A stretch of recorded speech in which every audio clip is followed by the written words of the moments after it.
Yan. Sumba ng kahoy nakakagatan.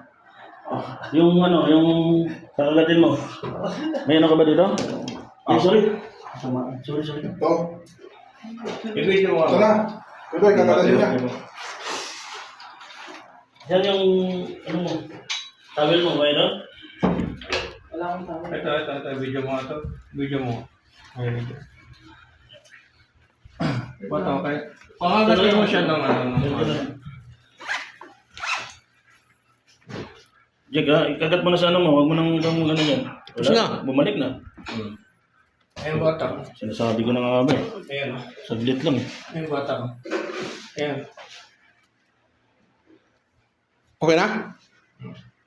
Okay na. Pidiinat. Huwag mo na. Huwag mo muna yan, bata. Okay, Juan. Teka muna, relax bata.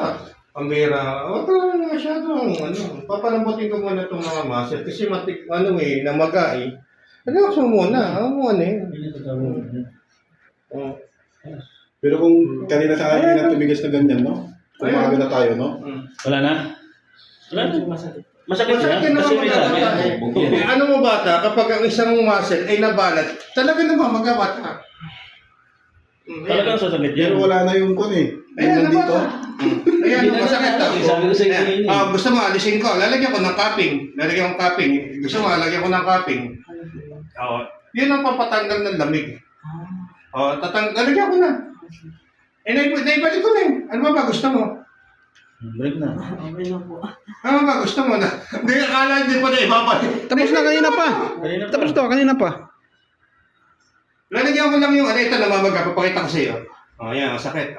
Ano yung, kuya, mamamaga na siya? Mamamaga yan? Hindi, lalagyan lang ng cupping yan eh. Mga 10 to 15 minutes, okay lang. Maghintay kayo. Namamaga. Kapag nyo, ito yung lamig po. Para may idea kayo. Ito yung lamig. Oh, grabe. Yan, lamig. Ganyan yan. Kanina wala po yan. Yan po yung mga muscle spasm. Nakuha niyo po ako. Kada hospital na. Semen. Lahat yung semen na. Nalagyan ko ng air cupping. Pulis ka na hospital. Masakit talaga yan kasi may ano eh. Masakit niya eh. Namaga eh. Lalagyan ko ng cupping ha, para mawala. Ha? Lagyan ko ng cupping para...